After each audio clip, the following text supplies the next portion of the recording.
This video was brought to you in part by the supporters of the AMTV Patreon. Thank you.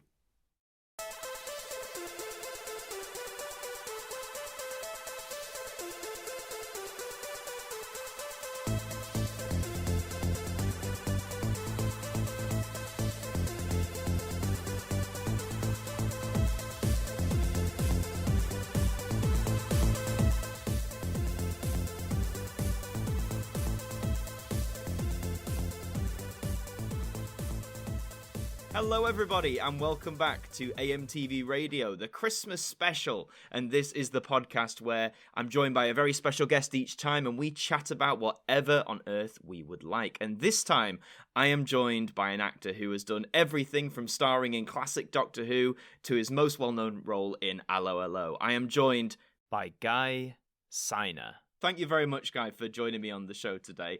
Got a lot Thank to you talk for inviting about. me. Not a problem at all. But before we get started, I'm sure many of the listeners will be aware of you in some form for the work you've done. But maybe for the one or two who aren't as familiar, do you just want to tell us a bit about yourself and what it is that you do?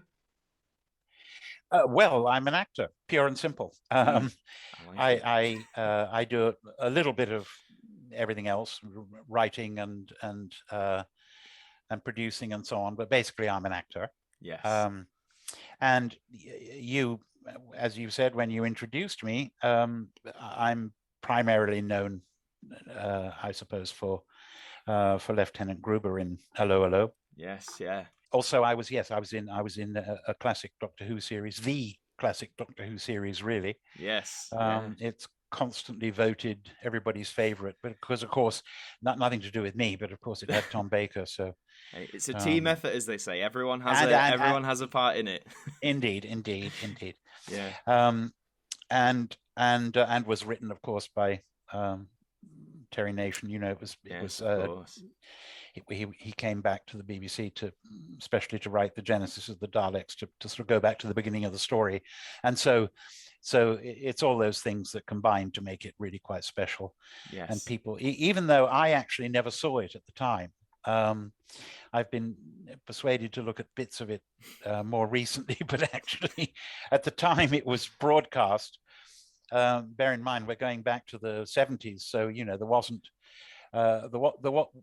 even VHS. You know, we didn't even have tape recording.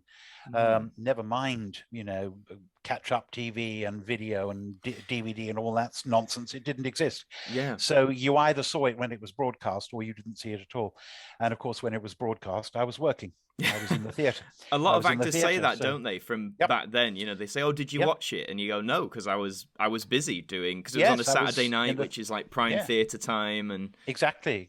I was in the West End, I think, when it was broadcast. But so I never saw it, and it was repeated, of course, as things always were then, you know, a few months later, and again I was working, so I didn't get to see it. Oh, well, I mean, that must have been, because obviously now I'm an actor myself, and you know, these days when you apply for jobs, especially in, you know, film and TV, it's all about show us your show reel, what have you done? And like, you know, now you've got the internet, so you can go, oh yeah, just, you know, I can go on BBC iPlayer and pull up, you know, this thing I did or that thing I did. Back then, was it, you know, could you request like clip? I don't know how you'd say you didn't have VHS. Like, could you do things like that back then? Like request? Yeah, no, honestly, you couldn't. No. You honestly couldn't, because it was the only people who held it were the BBC. So was it more relying on when you went for jobs, say at the BBC, it was relying on the programme commissioner saying, "Oh, I saw you in this," like that they'd seen you prior? Sort of, but you also relied on, you know, casting directors had to actually know their job in those days. Right. Nowadays they don't. Nowadays they'll just pull up something you've done before or a show reel or whatever and show that to the producers. But in those days they had to actually meet you and decide whether they thought you were any good or not. You know? Yeah, no, sure. Because they didn't have digital media to look at. No, absolutely. And going back to the beginning then, like we all get into, I guess, the acting business or the acting craft, if you like, for different reasons. For some people, they say, you know, they've wanted to do it ever since as far back as they can remember. Some people stumble into it as like a happy accident. So where did it lie for you? What made you want to get into acting? yeah, family history maintains that I announced at age 11 that this was what I was going to do, and I never varied. I never wavered. It's apart from, I suppose there was a time when I was very young when I wanted to drive a fire truck or something. But as far as Sure. I know, the only thing I ever wanted to do was be an actor. And yes, as I say, I made this announcement to my mother was absolutely appalled and was certain until the day she died, when I was really quite well known. She was still determined that I was going to starve in a garret. Oh wow. Yeah. When are you going to get a proper job was her reaction. Yeah. So the stigma still existed back there, because I mean, I'd like to think it's Absolutely. less so now, but yeah, there's always that stigma, isn't there, amongst some people when you say, I want to be an actor, I want to get into the performing industry, and they go, oh well, it's not going to pay your bills and you're going to end up on the street, and like the doomsday scenario, isn't it? Yeah. Yes. It really is. And I think, I don't know, that the idea of the sort of vagabond player, and I think it's a hangover from the past, but I think it will always be so. I don't think it'll ever change. Absolutely. I understand what you mean as well. Like when you say, when you're really small at first, you say like you want to drive a fire truck. I remember saying I want to be a pilot, and then my parents had to sit me down and said, Adam, you're partially sighted. It's probably not going to happen. Probably not a great idea. Mind you, my father was a pilot, not commercial pilot. He flew a bomber in World War II, and his he wore thick pebble glasses. Oh, okay. And he in order to pass the eye test, he had to have a friend standing behind him whispering the letters to him. Oh, blimey. Because he was so determined to fly. Well, maybe if acting doesn't work, I'll push hard and I'll become a pilot. So yeah, well, he wasn't partially sighted, but he certainly didn't have great vision. Yeah. Oh, brilliant. Well, so as you said, you decided when you were 11, this is it, I'm going to do this. So did you go the route of, after school, like to drama school, or were you one of those who just went, oh, you did? Yeah. Yes, I went to the Weber Douglas Academy of fond memory. It closed some years ago, but at that time it was a very well-known drama school. And yes, I auditioned for all of the schools. I got into 3, I think. Oh, nice. And that was the one I chose. Yeah. Yes, and I had my 3 years training, and then I won Spotlight Awards and things, and I went straight into Repertory, which one did in those days. Yes, yeah. Sadly, one can't now. It's a lost art, isn't it? I know a few years ago, I used to live in Liverpool, and their Everyman Theatre brought back a Repertory season very briefly for a year or so, and then I can't remember why they said they axed it. I think it was financial costs or something like that. But yeah, it's a lost art, really. It is a lost art, and it was a wonderful training for young actors, and it's such a shame that it doesn't still exist. You started as an acting ASM, and you did all of the menial jobs. You swept the stage, and you helped with the lighting board, and you lifted flats, and you did get outs and get ins of sets, and it was exhausting. And you'd be playing in my case, a Juve lead, because that was what I was hired for. I was hired to play juvenile lead roles.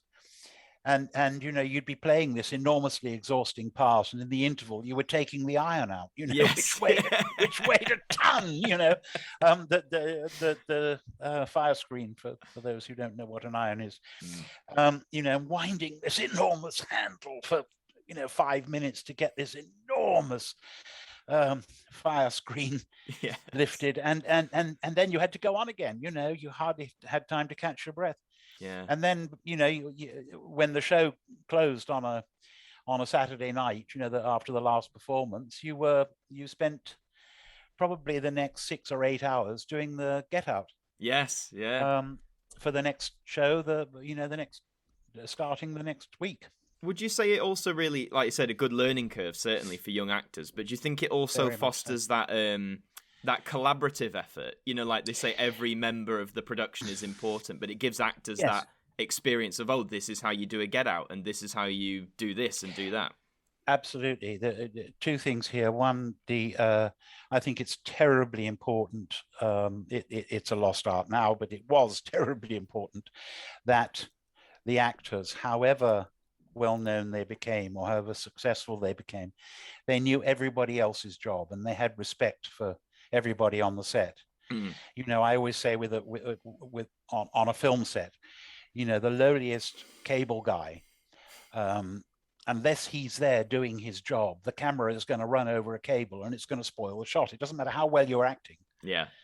The cable guy is just as important as you are because, you know, that's the first thing. And the second thing, which, you know, that's one thing you learn by a drama school, a good drama school training, where you learn to do everything. You know, I learned to carry an opera flat in drama school. Yeah. You know, I could have gone and worked at Sadler's Wells and you know, and worked on sets. And so I knew what it all involved. That's the first thing. And the second thing about the system was that the audience loved it because every week they would see you doing a different character, and they got to know the actors very well because they were part of the company. They said, "Oh, this week, you know, Guy Siner's, you know, the Jew. Last week he was playing a man of 60. You know, yes, yeah. And they loved that. They loved watching you develop as an actor. It gives you a chance to show off that variety as well. Like you're saying, 1 minute you're this character, then a 60-year-old man. You really got to do, from what I've heard at least from other actors back then, you really got the variety of roles in Repertory. Exactly. Yeah. Exactly. You learned a sort of broad spectrum of characters, and it was terribly good for you. And also for a character actor, which I always was. Yeah. You know, I was never going to be Johnny Depp. You know, I was always I was never going to be a beautiful leading man. I was always going to be a character actor, partly because of my ability, but also because of my presence, my looks, and so on. And for a character actor, it's a wonderful training. You know, and 1 week you're doing comedy, the next week you're doing a big musical, the next week you're doing an Agatha Christie, you know, a whodunit, and the next week you're doing a big drama. And, you know, it's terribly good for you as an actor. It really stretches you.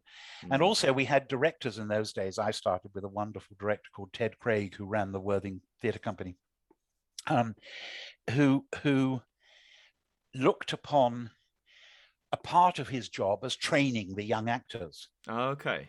You know, and stretching you and getting the best out of you. You know, I remember once complaining to him about, you know, well, why have you put me in this role? Because I'm opposite this actor who's mistreating me. You know, no names, no pack drill, but an actor an older actor who was really misbehaving. Right. And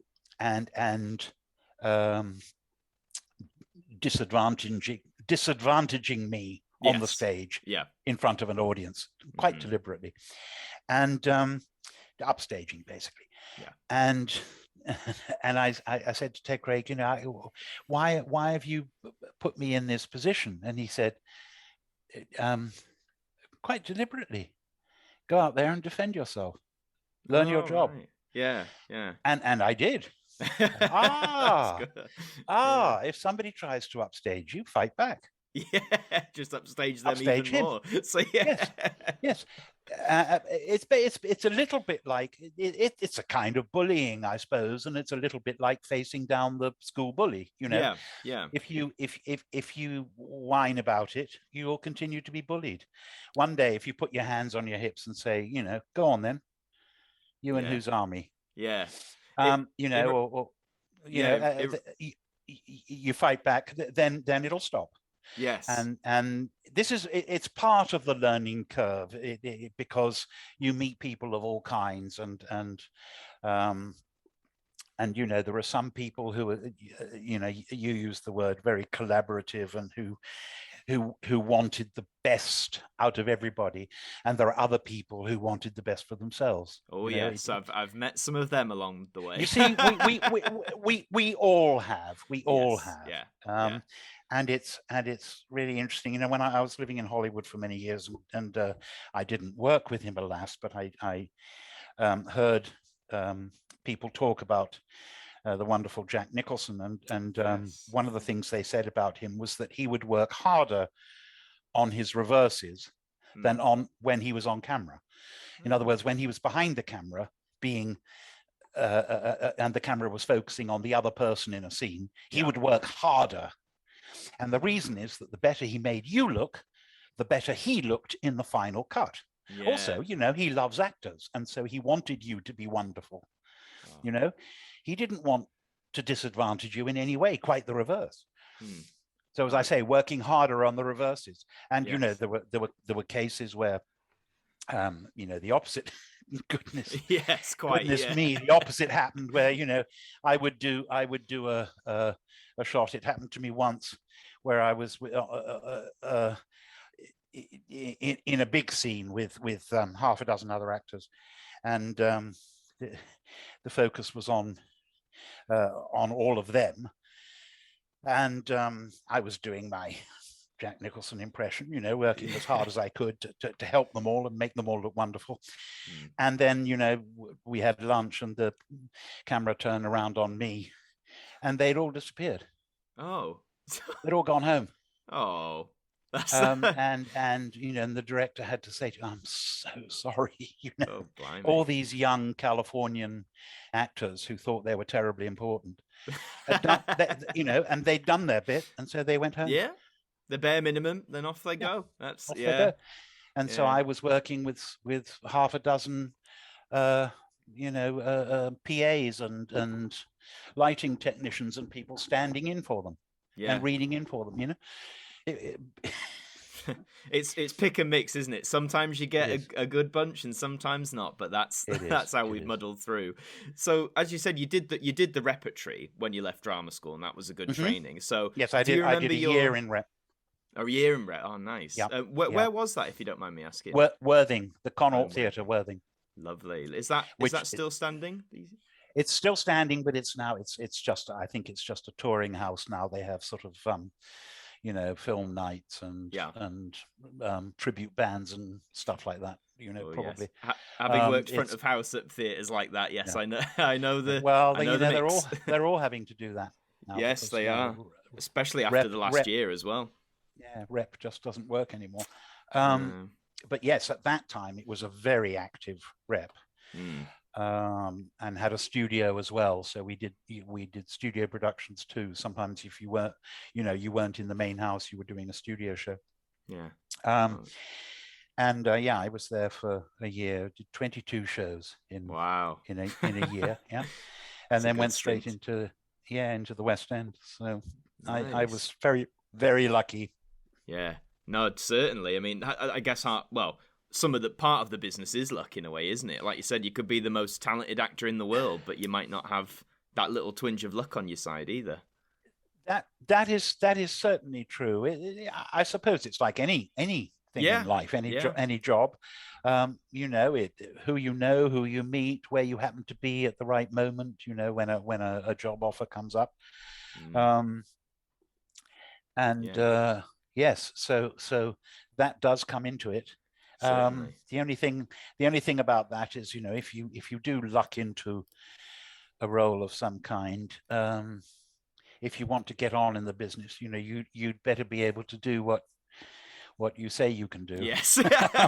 Don't lie on your CV, basically. Well, otherwise, they soon find you out, especially, the viewing public soon finds you out if you can't do it. Yeah, the classic one's horse riding, isn't it?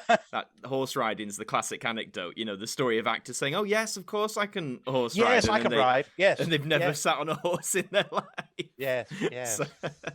So after Repertory, then, do you remember how you got into television then, or your first television job? Actually, my first television job was before Repertory. Oh wow! I was very lucky when I left drama school. well, when I was at drama school, my teacher in television was a lady called Julia Smith, who was a stalwart at the BBC. And she happened to be producing at the time a program called Z Cars, which was a police drama. And she somewhat admired me. And so at the end of my time at drama school, she happened to have a part, that week. And so literally the week I walked out of drama school, I already had the job in rep, and I was starting the following week. Yeah. But she sneaked in a night's filming, playing a lovely little role in Z Cars, yes, of a victim, a boy who was actually murdered in a park. Wow. And it was lovely, apart from the fact that it was freezing cold. It was December, and I learned one of the lessons that you quickly learn in this profession, which is when I left, my dearest friend and I, who left at the same time, and his first job, he like me had immediately got work, and his first job was a cornflakes advert. Oh, nice, very good. Yeah, yes, and he had a week's shoot in the Caribbean. Oh, so he got the nice on a beach. I got a night's shoot in December on a bomb site in Acton. And you were laying there on the ground like, this is the life. Yeah, yes. So he had all the glamour, all the money. Oh. I got, a BBC, whatever it was, £50, to freeze my ass off in on a bomb site in Acton. I wonder if it's so glamorous, so glamorous. Is that episode one of the ones that still exists? Because of course, sadly, a lot of TV back then, yes, got no recorded exists. over. I don't think it still exists. I've never heard of it. That's a shame.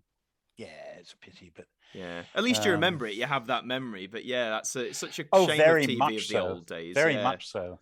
Yeah. And it's funny, one of the people that Doctor Who, Louise Jameson, who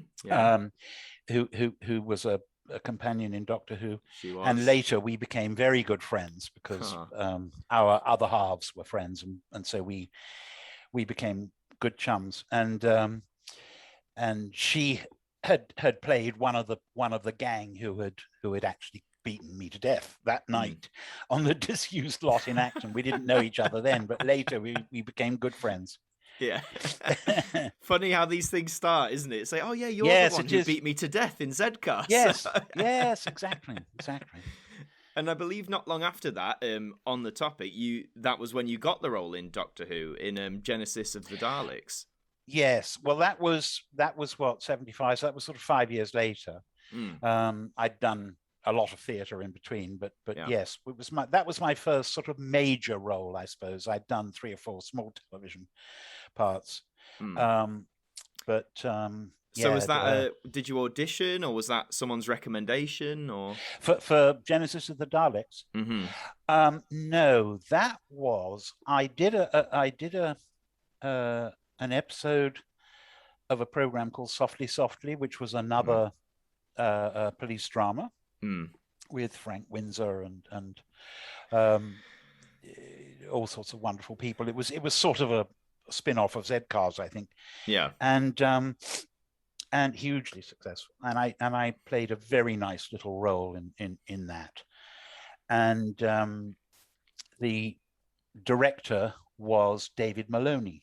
Ah, okay, yeah. And a couple of years later, when he was doing Doctor Who, he remembered me and he asked me to come and play this role. He said, "I've got just the part for you. Would you like to come and do this?" And I said, "Oh yes, that'll be very nice." Yeah. And so yes, it was David Maloney. It was one of those occasions when it was what I call repeat business. It was one of those occasions where a director who knows you has worked with you and says, "Yes, I'd like to work with you again." So Yes. lucky me again. And it still holds true today about just being a nice person to work with, I think, as well. Because if you're, you know. Yes, that's true. That's part of it. My writing partner and producing partner, David Mansell, who also wrote Doctor Who and indeed edited a lot of it, and he much later than me because he's much younger, but he always says, and he's a director, and he always says, you know, I want on a movie set that my first priority when I'm casting is actors I can work with, you know, people who, you know, the last thing I want is somebody who's going to give me trouble because he however well known, you know, if he drinks or if he's, you know, or if he's known for, you know, being difficult or belligerent or whatever. I don't want him on my set. Yes. You know? Yeah. I just want a quiet life. No, so for sure. It's very important, that atmosphere. And there are some directors who work that way. There are some directors who are very involved with their actors and their crew, and whose, I don't know, the secret of whose genius is creating an atmosphere on set where everybody gives of their best. Yes. There are other directors who work, you know, who almost walk on set as a star and sort of just issue orders and expect everybody to jump. Yeah. And that's a very different way of working. And I'm not saying it's any better, but it might not be as pleasant. Yes, it's all about the experience, isn't it? Exactly. On the experience, so when you did Genesis then, you know, you got to act opposite, of course, Tom Baker, who was in his first year as Doctor Who then, and yes. Yeah. What was he like to work with? Oh, I was terrified of Tom. Well, he was a lovely man, but he even then, he was such a presence, you know. He just is one of those people, was one of those people. I expect he still is, although now we're sort of, you know, hail fellow well met chums. We you know, we meet at conventions and things. But then when I was the sort of young nobody and he was the star of the show, he was, as I say, such a presence. I mean, he's quite a big man, and he's quite tall, isn't he? Yes, and he's substantial. You know,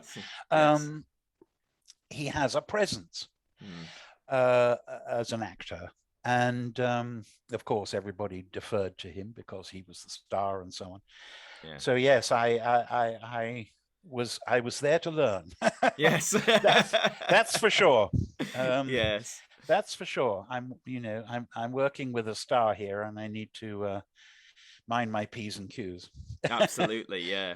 No, but I think it's a great performance you put in the story. And I mean, if you ever felt terrified of Tom, you'd absolutely smash it. I think there's a moment where you almost shout at him in character, you know, like extermination of the Thals and all that. Yes, I think I did a lot of shouting. It was you know, that was the role. But yes, the performance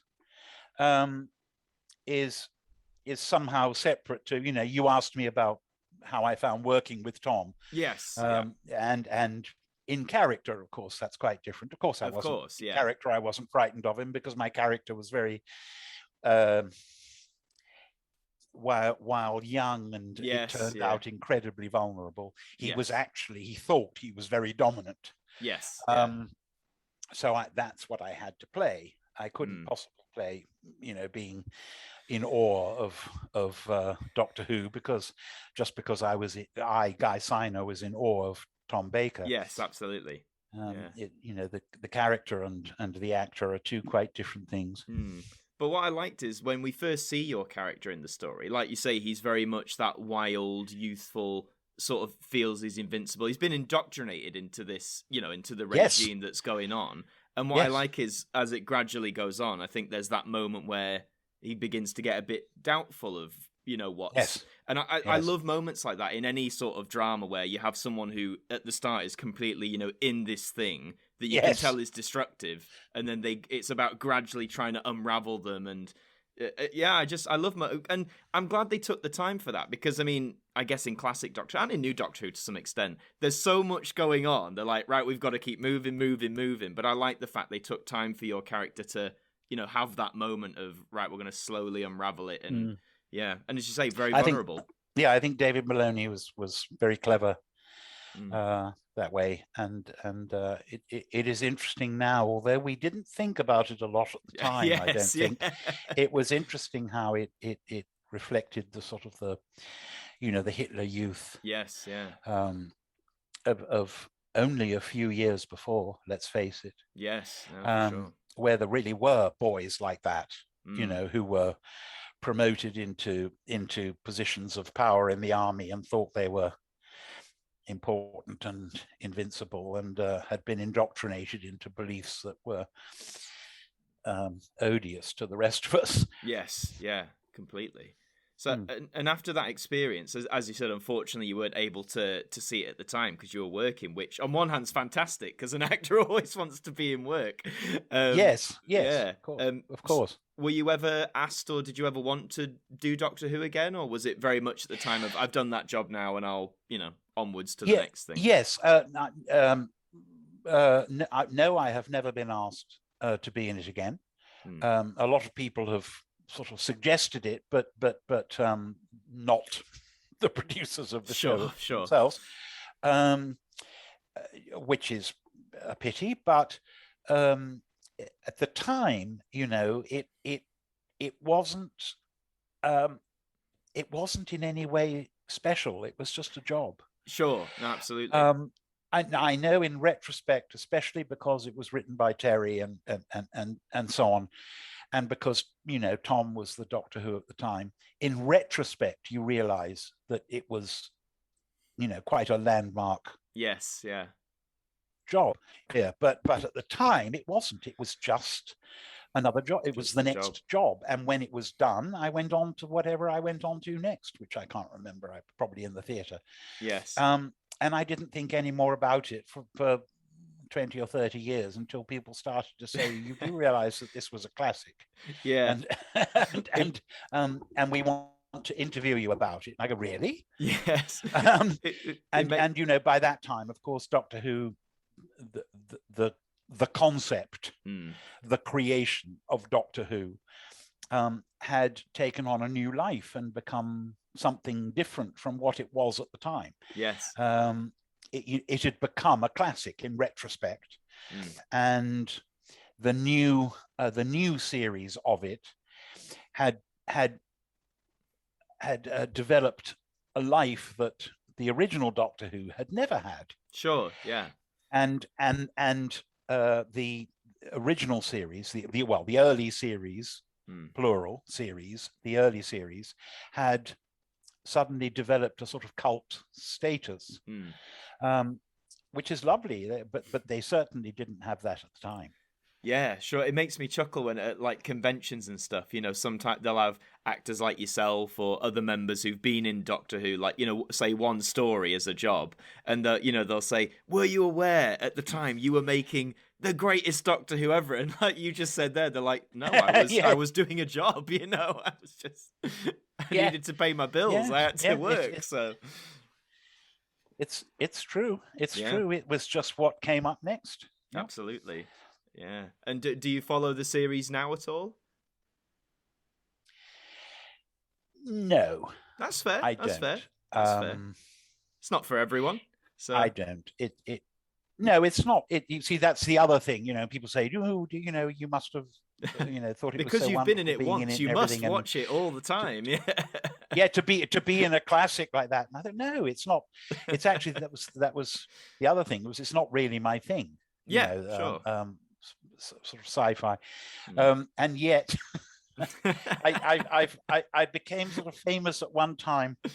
There was a lot of talk online about the fact that I was the only actor who'd been in all the four great been involved in all the 4 great classic sci-fi series, Star Wars, Star Trek, Doctor Who, and Babylon 5. Yes, yeah. All of which were not my thing at all, but I just got the job and did it. And yes, yeah. And there's no shame in that. Again, as an actor myself, there is no shame in doing jobs that, as you say, aren't necessarily your thing, but of course, it's an acting job, and we've got to live. So. Yes. And you can't, you can't necessarily be a fan of every genre. Absolutely. Anyway, it's things come up that may not be to your particular taste, but you still, But sure. I loved playing that role. I loved doing Doctor Who. And in retrospect, I'm very glad I did it. I'd quite like to do it again. As I always say about every part I play, I know what I did wrong now. I'd like to do it again. Yes, please may I do it again. Give me another go. Yeah. Give me another chance, because I know what I did wrong. Yes. Well, future production team, Russell T. Davies, if you or any of your staff happen to be listening to this, Guy is available and wants to. Yes. Yes. Always available. You're absolutely right, though, about just like taking a job because it also is a job, and it can be a fun job. Like, I personally don't watch things like EastEnders. It's not to my personal viewing taste. But if you offered me, we want you to be a regular character for a year, of course I'd do it. And I'm sure it'd be good fun doing it. But it doesn't mean I'll be a lifelong fan of EastEnders afterwards. It's just the way it is. Exactly. Yeah. But we'll briefly touch on, as you said at the start, probably your most famous role, which is Hubert Gruber in Allo Allo, which I won't go on and on because I'm sure you've been asked numerous times about this character over the years. But again, with that focus on talking about as an actor and getting into it, how did you get into that part? Was that another, a director saying, would you like to be in this, or was that different? Actually, no, it was that I had never met the director, producer, director, writer, David Croft. I was, my agent simply suggested me when it came out on the breakdowns, and David said, we'll meet him. And I remember walking into the BBC television centre of fond memory, and sitting in the foyer downstairs there, reading the script and, widening eyes, thinking, is this going to work? Humorous Gestapo.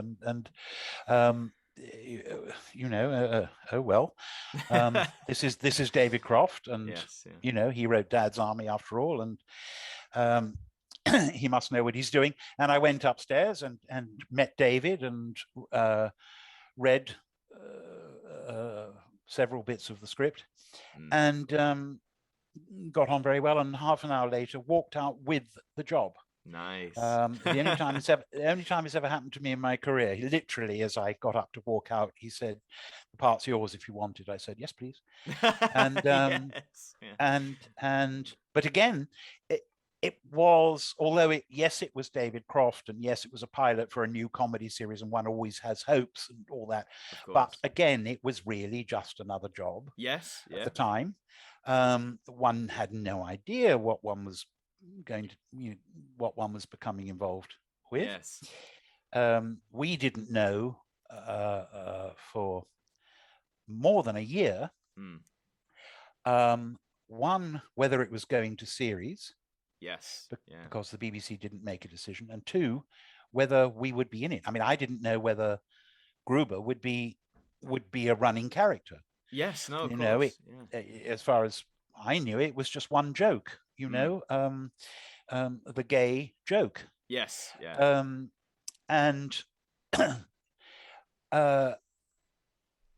I hoped I would be in the series, but and there was a big gap between the pilot and the first series because David Croft had a heart surgery. Yes, yeah. A bypass, and so there was really a year gap before we went into the first series. Yeah. And once we started, one thought, hello, this is quite special. We've got something here. We've got something here, You could always tell because, you'd rehearse we rehearsed at the Acton Hilton and in the BBC rehearsal rooms, and you'd rehearse for whatever it was, 4 days, Monday, Tuesday, Wednesday, Thursday, Friday. The crew would come in, and you'd have a lot of cameramen following you around and sound engineers and people following you around with ground plans, looking about, how they were going to be working when it came to the studio. And if they fell about, you knew you were onto a winner. Because they did this every week, and and they had been there and seen it and done it. Yeah. But you could just see them going, "Oh my God, this is wonderful!" And I think that's when I've the bits of Allo Allo I've seen. I haven't watched all of it, but the episodes I have seen, you get this very almost, despite the context it's set in, there's a very joyous vibe to it. That the joyous feelings when I think you can tell that the actors are having fun, if that makes sense, which I always think helps. Yes, it does. Although it's a part of our job to make it appear that way. But everybody always says that. Oh, you must have had such fun, and it must have all just been laughs. Well, yes, it was a laugh, and yes, we did have fun, and we became enormous friends, and it was 10 years of our working lives and all that. But in the end, it's a job, and as Herr Flick always says, Richard Gibson, but in character, it's Herr Flick who always says it. To a German, comedy is no laughing matter. And classic. But it is actually true. It's funny, and yes, we all have a great time and all of that, but it's a job. And it's a very difficult job. Yes. And there's a lot more to it than just having a giggle. Yes, absolutely. And as you said, I mean, to start on that pilot and then looking back 10 years later when that must have been like we've done this for 10 years. I mean, as you said, none of you could have known at the start it would run and run as long as it did. No, of course. Yeah. And when it did wind down in the early 90s, did you feel, for yourself as an actor, did you sort of feel the show sort of run its course, or did you want to do more, or? Oh, very much. It had run its course, but one was ambivalent, of course. I mean, I dearly loved my character. I always say he was a much nicer man than I am. And I miss him terribly. But yes, we had run twice as long, nearly, as the war. Yeah, yes, that's true. Yes, and so it really was high time that we all folded our tents and stole away. Yes, and yes, did something else. It's a funny thing with comedy, isn't it? Because I think there's a few series I've seen people react to where, say, they have 3 series, for example, and they leave on a high where the audience is like, no, make a series 4, we want more, and then eventually they'll buckle and do it, and then it's not, that it's not what people expected. Whereas, I think comedies that go on for longer, like Allo Allo did, I think you sustain, because I've seen episodes from all the different seasons. I'd argue that it's sustained throughout, if that makes sense. I think so. Generally, it was, perhaps in the last couple of series after David Croft stopped producing. I mean, I had other people producing and directing. It didn't, and also writing. It didn't quite maintain the standard, but it was still pretty good. It was still on the whole very much better than pretty much everything else around. This was really the most successful comedy the BBC has ever made, and made them a fortune in foreign sales and so on. Yes. But sold all over the world, and there are very few comedy series that travel that well. Yes. They tend, however good they are, they tend to be much more parochial. And to be about where they are set, and somehow to work, better here than more or less anywhere else. Whereas Allo Allo seems to be universal. It's extraordinary. I mean, it's sold to more than 90 countries. Yes, yeah. and was translated into many languages. Yes. And and we get fan mail from all over the world still, and constantly there are new audiences. It's finding a new audience. We get letters now from kids who, I'm your greatest fan, and it was introduced to me by my grandparents. Yes, and you think, yeah. wow, yes, of course, it was 40 years ago. Yeah. So yes, it really does have legs. It has traveled a long way into its future, and as I say, even now is still, well, you're talking to me about it. Yes, exactly. And there aren't many comedy series that can be said of. I think it's one of the great successes of British comedy, certainly, because I think even now, even though the industry's changed a lot, I think comedy still is in that space where it has, I'd argue, it has less of a chance and time from the producers to make an impression on people. Sometimes, like with dramas, they have a series 1. Maybe it doesn't do that well, but they go, oh, well, we'll make a series 2 and we'll see what happens there. I see with comedy, especially when BBC Three launched about 10 years ago, because when they started, that was meant to, be aimed at the teenage, young adult demographic. And I remember so many comedy series that seemed to pass through for, 6 episodes, and then you'd never hear from them again. And It seems like they get less of a chance to, they have to click instantly, otherwise that's it. They're gone. Yes, that is true to some extent. And it's that I always think of as the difference between here and America, where they have a much more ruthless attitude. It's almost entirely ratings based. Yes. And occasionally, you'll hear a story where someone has defied the odds. There was the most classic example is a show, I don't know if you know it, called Cheers. Yes, yeah. No, Cheers, yeah. And Cheers, when it was made by the ABC and when it was first broadcast, it was, I don't know, 90th or something in the ratings. Yeah. And it was cancelled. Yes. Yeah. After one series, it was cancelled. And it was I think the chairman of ABC who said, "No, I like it. Run it again." and all of the executives said, "You're crazy. It's a failure. It's a failure. Look at the ratings. It's 92nd or something in the rating." He said, "Run it again." Yeah. And he staked his career on it. And they ran it again, and it was number 1 in the ratings. Well, there you go. Big twist of fate. It's funny, and like us, ran for 10 years. Yes. At almost exactly the same time, as it happens. But yes, in England at that time, certainly it was very different. But David Croft, was not only highly successful, yes, hugely respected. Yes, and the BBC don't have that sort of respect for artists anymore.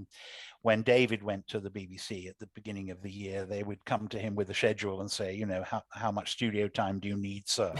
and tug their forelocks, and he would say, well, I'll do another series of such and such in these 3 months. Book me studio time there, and I'm bringing in a new pilot, so let's give me studio time, there. And they'd say, yes, sir. Yes, yeah. And the result was, Dad's Army, Allo Allo, Are You Being Served? The best comedies the BBC ever made, because he was so trusted. Yeah. The reason being that he was so good. He was a genius. Yeah, he had a real talent for it. Yeah. Yes, he and Jeremy Lloyd, who co-wrote Allo Allo, were geniuses. Yeah. And the BBC at that time recognized that sort of talent, and gave it breathing room, gave it space.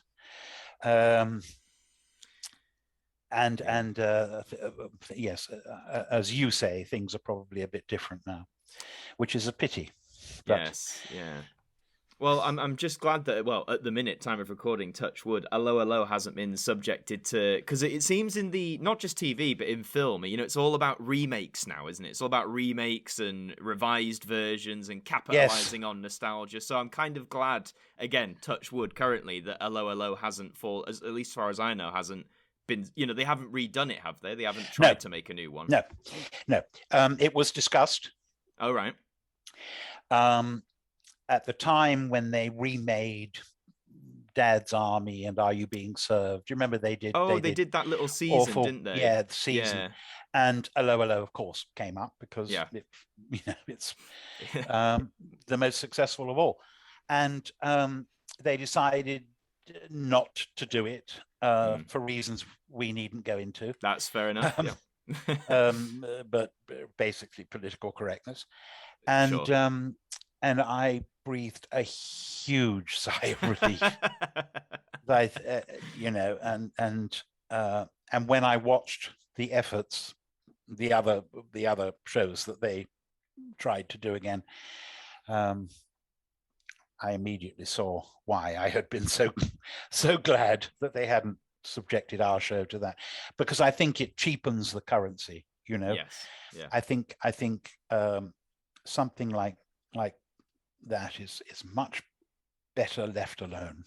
It's leave it alone. However good the actors are in the remake, it's a remake. Yes. If you remake Dad's Army, I don't wish to be personal about any actors, but Dad's Army without Arthur Lowe and John Le Mesurier it's something other. Yes. And so why do it? Why do it? You could say it with all those great comedies, like you could say doing Blackadder without Rowan Atkinson or something like that. Yes. Why? Why? Yeah. Whatever you think of as I say, of the individual actors, yes, Rowan Atkinson is that show. And why would you want to do it without him? And the same applies, I think, to Allo Allo. Why would you want to do it without us? Why? And thank goodness for all the wrong reasons they decided not to do it. Yes. They didn't decide not to do it because it was in appallingly bad taste.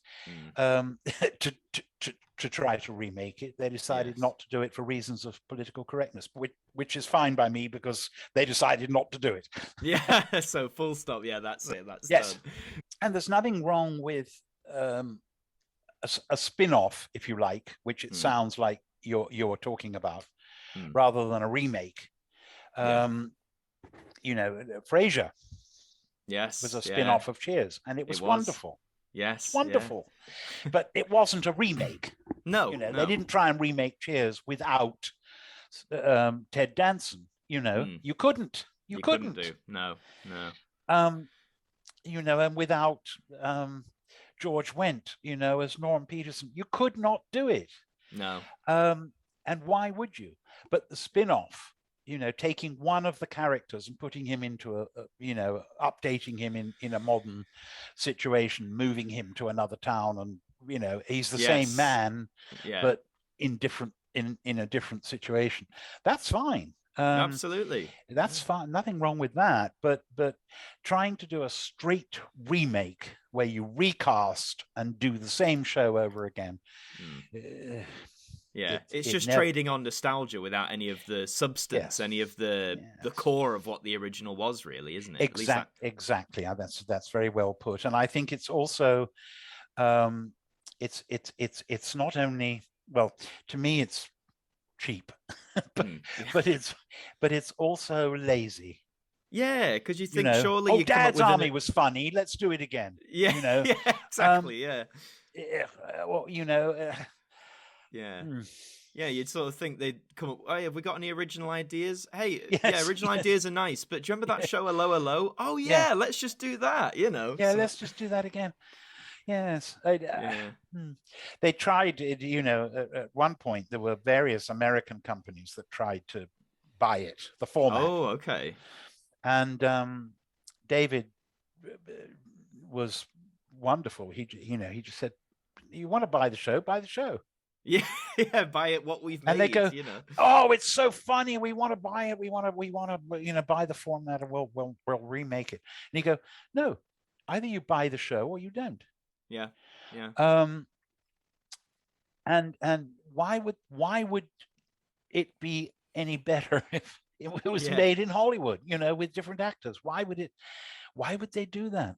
And it still happens now, though. I remember a few years ago, obviously here we had Broadchurch, which was a very successful drama series that ran for 3 series, I think.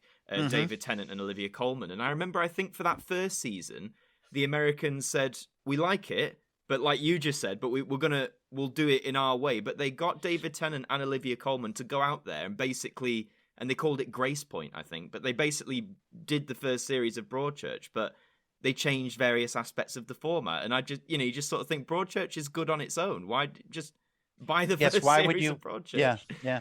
Yeah, it's crazy. It really is crazy. But well, it's also, I think it's also lazy, as I say. The the remaking movies, yes. Just because the remake, especially classics, Yes. I think of something like Psycho or Thomas Crown Affair, or and you think, why have they done this? Yeah. Why have they done this? The original was a classic. Why would you think that you could do it again better? Why? The one that disappointed me recently in the last few years, they remade Ben-Hur, would you believe? That original is that big 4-hour epic with all that stuff going on, and it's engaging, you watch it. And this new one was just so hollow, is the word I'd use. Just so hollow. It didn't have any of the... They were doing the famous bits, like the chariot with the spikes and all that, but it felt hollow. Really hollow. So, yeah, that was a shame. But hey, money makes the world go round, right? So money, yes, and especially in our industry. Yes, that's the key thing you learn straight away, isn't it? Money makes the world go round in acting. But having just to round off, then, having as we've talked about, you've worked in the industry for a long time. Do you feel from when you started to where we're at now? Do you feel it's changed for the better, or is it sort of like a halfway house? Like aspects have become better, but there are still the industry. The industry. Yes. Short answer is no. Okay. I think it's changed for the worse in every possible way. Okay. What we've just talked about, remakes, laziness, standards are very different, I think. Sure. And I don't know why quite, but I think the loss of the repertory system has been very bad for actors, very bad. Or to put it another way, I think the repertory system was very good for actors. Yes, yeah. As we talked about, and I think it's really a shame that young actors now don't have that opportunity that we had. It's a pity for them, because it was a wonderful training, and they don't get that training now. Yeah, I think it's a shame that there are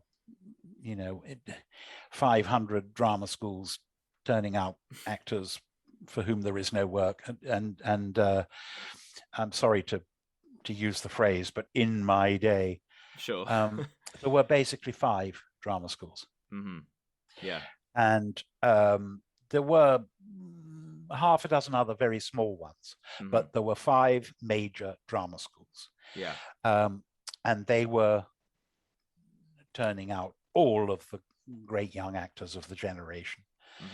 And now the currency has been devalued. When I was coming out of drama school, there was 90% unemployment in our industry. Yeah. Oh, God knows what it is now. It must be 99%. Yeah, it's close to 100. I think Yeah, it's because they're churning out all these kids who call themselves actors and who will never be such. Yeah. There's no harm in being realistic with someone. That's my view. They want to be an actor, great, but let them know how tough it is. Yes, and also, yes, not pretending that everything is glamorous. Yes. One little story. When at the end of our training at the Webber Douglas in the last term, I believe at the end of the third year, we had tutorials, if you like, in auditions. Yes, yeah. And it wasn't our teachers telling us how to audition. It was nothing to do with that. It was they would bring in somebody outside from the profession, and you would do your audition pieces, and then they would, or they would sit back and fold their arms and say, "Okay, impress me." Yes, yeah. And you would walk onto the stage, the Chanticleer Theatre at the Webber Douglas, and there would be sitting, some a person who was going to say, "Okay, I'm considering employing you," whatever. Yeah, yeah. So, in my term, the person they brought in to judge us was Prunella Scales. Oh, right. Yeah. And you walked onto stage, and there was Prue Scales, who was a huge star at the time. Yes, yeah. And she said, "Hello, what you going to do for me?" And I was doing, my two pieces. I can't remember what my modern piece was, but I think I did a bit of Lear. And so, some classic modern, Pinter or something. Yes, yeah. And she said, "Oh, you're very good," and she said, "But now, I've seen you do the classic Shakespeare, and that's wonderful, and this modern piece, very exciting. And now let's talk about what you're really going to be doing from next week, Agatha Christie. You're going to Repertory, and you're going to be doing Agatha Christie. That is your job for the next year. You're not going to be playing Hamlet. You're not going to be, you are not. You're not. Yeah. Nobody's going to ask you to play Richard II. That's not going to happen. Yeah. You are now going to become a real actor." And and you're going into rep, and you're going to do crap. And when Prunella Scales says that to you, that must have but it was just a wonderful dose of reality at the right moment. Because you have all these starry-eyed young drama students who've won awards and been told they're brilliant. They're not all going to the RSC. They're not. Yeah. They're not all immediately going to be picked up by the National Theatre. They're not. Most of them are going off to do EastEnders or cornflake adverts, or they are, or they're going off, or they were in those days going off to repertory theatre in the provinces, where they were going to be doing Agatha Christie and thrillers and small time musicals and stuff like that. They weren't going to be doing Shakespeare. They weren't going to be doing the stuff that they had been doing for 3 years at drama school. Yes, exactly. Yeah, exactly that. While being trained, Yeah, no, exactly. And I'd like to say in my training, I think they were very well from my point of view. I think they were always very straight with us about that sort of thing. Like saying, "Oh, we'll do a musical this term," but it doesn't necessarily mean you're going to walk out of here straight into a musical. Do you know what I mean? Yeah. They were giving us glimpses of the kinds of work we could be doing, but it was never sold as a guarantee of you will walk out of these doors and this is what you will do. Yeah. And I think again, it's just letting people know the expectation, like, because I remember I helped at my drama school a few years later with their auditions. They wanted people to help, sit on the panel or do some admin and stuff, and or chat with the students before they went in, because obviously some of them are a bit nervous, and you're chatting with them saying, "Oh, I was in your shoes once," and just go in and give your best and stuff. And I always remember one girl looked at me square in the face and she said, "Oh, I don't know what they'll do if they reject me. I can't cope with rejection." And in my mind, I just thought, You're in the wrong job, darling. I didn't say it out loud, but in my head I was like, then why are you here? So but that's the example, isn't it? It's the people who have maybe done great in their local thing, which is fantastic. Don't get me wrong, if you've done well in your local thing, fantastic. But then it's when you go out into the bigger pond, if you like, and realizing you've got to, well, if you want to be if you want to work up there, you've got to give your best, you've got to work at it. And even then, it's not a guarantee. As we said, it's all right place, right. It can be right place, right time, a bit of luck, knowing this person, that person. There's so many variables, isn't there? It's never a guarantee. Yeah, exactly. Absolutely. Right. So just before we sign off, then, is there any advice or point that you would, if a young actor, say I haven't been to drama school yet, say I'm about to go, I'm going to do my training and then go out there. If I said, Guy, what's the one thing you'd give me as a piece of advice? I'm asked this question so often, and I always give the same answer. I have no idea. I don't know how to teach. You can't teach timing. No, absolutely. You can't. It's forgive me. It's a gift. Sure. You either have it or you don't, and to one degree or another. But great comedy timing is it's the kiss of the god, and you can't impart it to anyone. You can't. And to answer your question, the reason I say I don't know is that I really do not know. I don't know how to tell somebody how to be a successful actor. I don't know. Yeah, that's fair enough. That's completely fair enough. It's terrible. But I really don't. No. There are all the cliches about believe in yourself and don't learn to accept rejection, but keep trying and blah blah blah. But those are all just platitudes. And they're also sort of sine qua nons. I mean, if you don't have that, as you say, if you can't take rejection, go do something else. Do something else. Do not be an actor. Because however good you are, however well known you are, you only have to look at some of the great casting choices for instance, in great Hollywood movies. You look at one of the greatest Hollywood movie you can think of, and the chances are half a dozen really, really well-known actors failed to get that role. They were rejected. Absolutely. They were rejected. However famous they were rejected because somebody else got the part. And I know several examples. I'm not going to mention them because, of course, they're friends and all that. But people who've said to me, I auditioned for that role and I didn't get it, and I've never got over it. Absolutely. You just have to learn to accept it.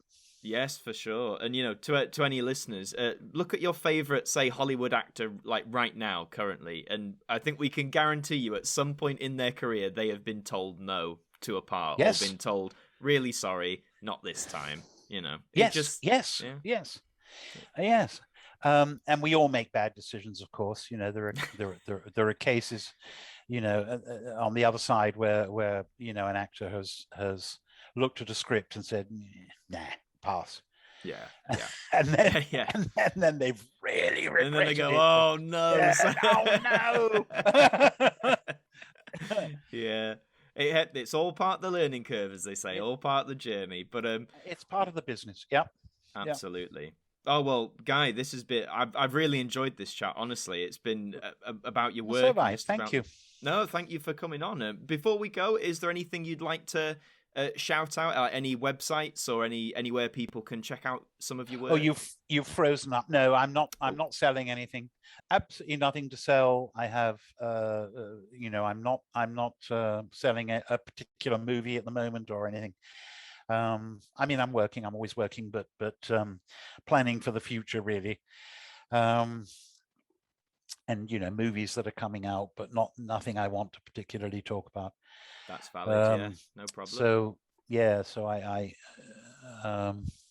there's nothing I want to shout out about. That's okay. That's not a problem. That's fine. Well, again, this is the awkward bit now where I have to remember what I have to say. I really need to write a script for this outro, but I don't like writing scripts. I like to keep it natural. So, if you are watching this on YouTube, thank you very much. Please feel free to leave a like if you enjoyed it. Subscribe to the channel if you're new.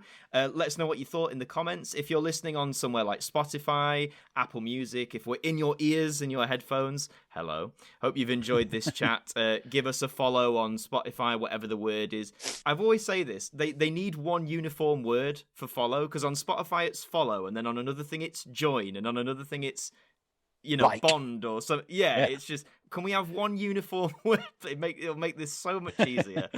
But no, please do give us a listen. Thank you for listening to this one. And all that's left to be said is, Guy, once again, thank you so much for coming on today. Thank you, Adam. It was great fun. I'm glad to hear it. Thank you very much. And to all you listeners, have a Merry Christmas, and I'll see you next time. Merry Christmas.